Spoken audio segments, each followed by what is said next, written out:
This is example 7 in section 2.6, evaluating limits using absolute value. So we're looking at the limit as x approaches 5. If you substitute it in right now, you get 0 over 0. So we want to factor the quadratic, but then we want to be able to replace that absolute value with a simplified function. But an absolute value is a piecewise, which means we have to do the left and right hand limit to see if it works. First of all, it's not in the right form, x minus a, to make a piecewise. So the absolute value of 5 minus x, we are going to factor out a -1 to become x minus 5.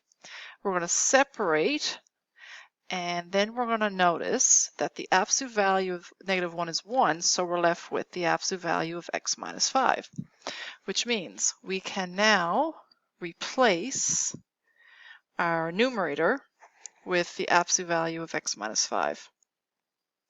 The reason why we're doing that is because now we can redefine and make the left and right hand limit so we can evaluate them. So we're going to first evaluate the right hand limit, which means everything greater than or equal to 5, which means this absolute value becomes a positive x minus 5. When you factor the numerator, you get 2x plus 1 and x minus 5. You should now notice factors cancel.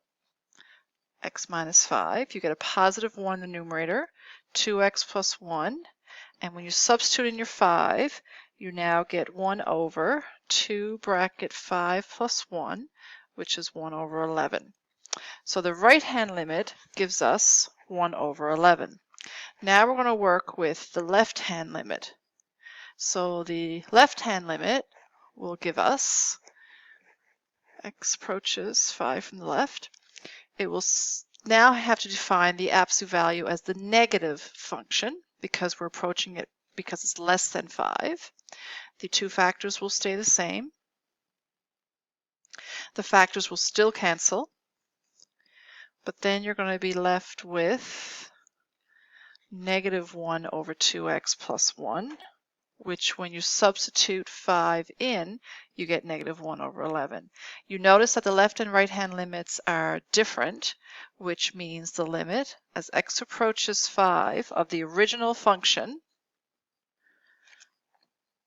2x squared minus 9x minus 5, does not exist because the left and right hand limits were not equal.